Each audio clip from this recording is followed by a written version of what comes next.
Listen, before we talk about burnout, I need you to hear something that might just surprise you. You're not tired because you're doing too much. You're tired because you're carrying too much. Your brain is overwhelmed, your heart is overloaded, your spirit is exhausted from holding things that no longer serve your human being and that you were not meant to hold alone. And I'm not talking take a day off burnout. This is the silent collapse burnout. The kind you don't see until everything inside you feels like it's falling apart. And today, we're going to talk about it honestly. Most people think burnout is about working too many hours. That's not real burnout. Real burnout is when you're emotionally supporting everybody else. You're the peacemaker. You're the problem solver. You're the strong one. You're the go-to person. You're the one holding the entire family together.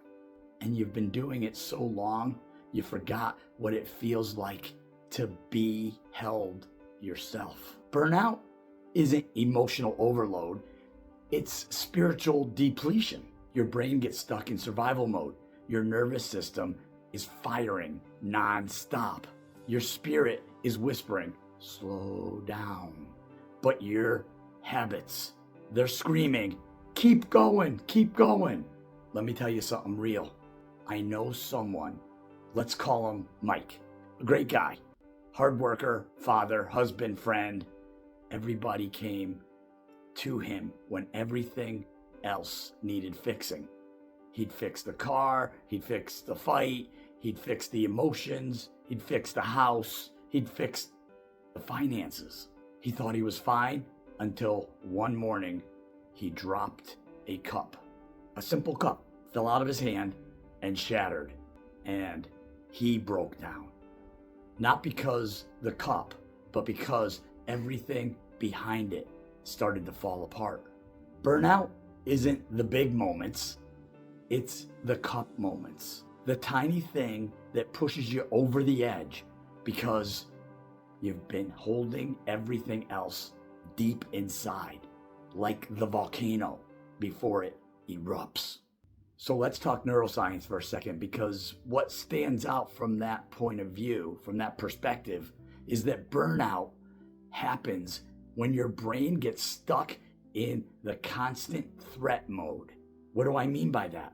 Your brain is scanning for who needs me now?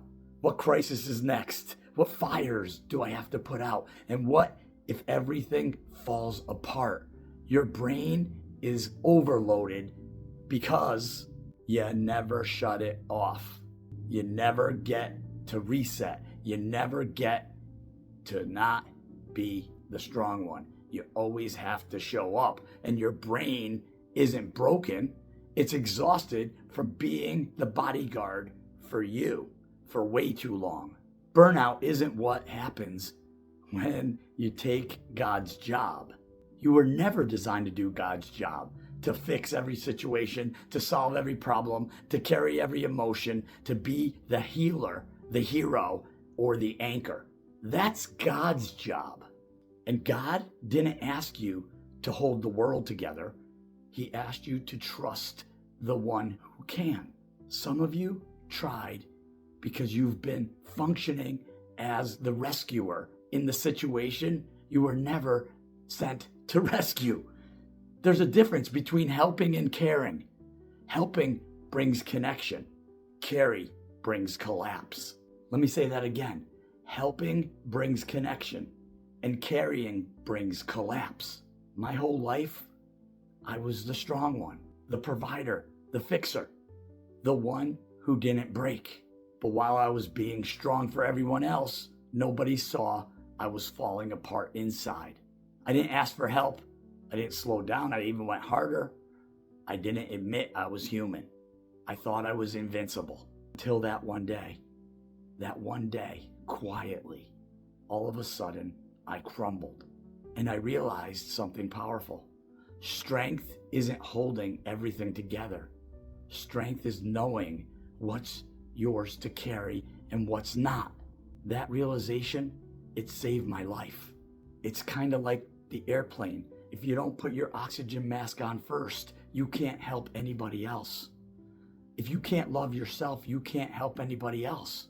So I'm asking you, put the weight down. Name the things you're carrying that aren't yours. The emotions, the trauma, the crisis, and the guilt. Their guilt, their crisis, their trauma, and their expectations. They're not yours. And just saying it out loud breaks the pattern. So when you say those things, you give yourself permission to be human. Reset isn't weakness, it's worship. Your nervous system needs safety. Your spirit needs silence. Let God handle what you can't. You're not failing, you're finally surrendering. You don't have to be strong all the time. You weren't built to do this alone. Here's what I'd like you to walk away with. 1, you're not burned out because you're weak. You're burned out because you're being strong for everyone else for way too long. 2, burnout isn't laziness. It's emotional overload. 3, your brain needs reset. Your spirit needs release, and your life needs boundaries. 4, you don't have to carry what God never asked you to carry. You don't need to do God's job. He'll do the work. Just let him. And if this hit home today, you're not alone. Millions of people feel this exact exhaustion, but they don't have the words to fix it. They don't even understand it. They don't even know they're broken or they're feeling this. They just keep doing more of the stuff that doesn't work. And they get more of what's not working. This is why the Buonaiuto movement exists, to bring truth, healing, clarity, and spirituality, freedom, and lives back to the people who always give but never receive. And before you go, I'm going to ask you, hit the subscribe button so that you don't have to carry this journey alone. These videos come out 3 or 4 times a week, and I have a lot of shorts that are really good too. Check them out. Drop a comment below. What's the weight you're putting down today? Let me know what you've been carrying way too long and that you're done carrying it. Put it down. And if you're ready to really break free from emotional overload, book a free freedom call. No cost, with me, 10-15 minutes. We'll see how it goes. Get to know each other one-on-one a lot better. So I like to say, let's help you breathe again. We can help, because burnout isn't the end.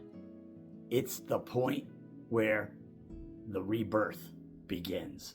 Thank you. For more videos like this, click the thumbs up, subscribe, and I'll see you in the next one. Thanks.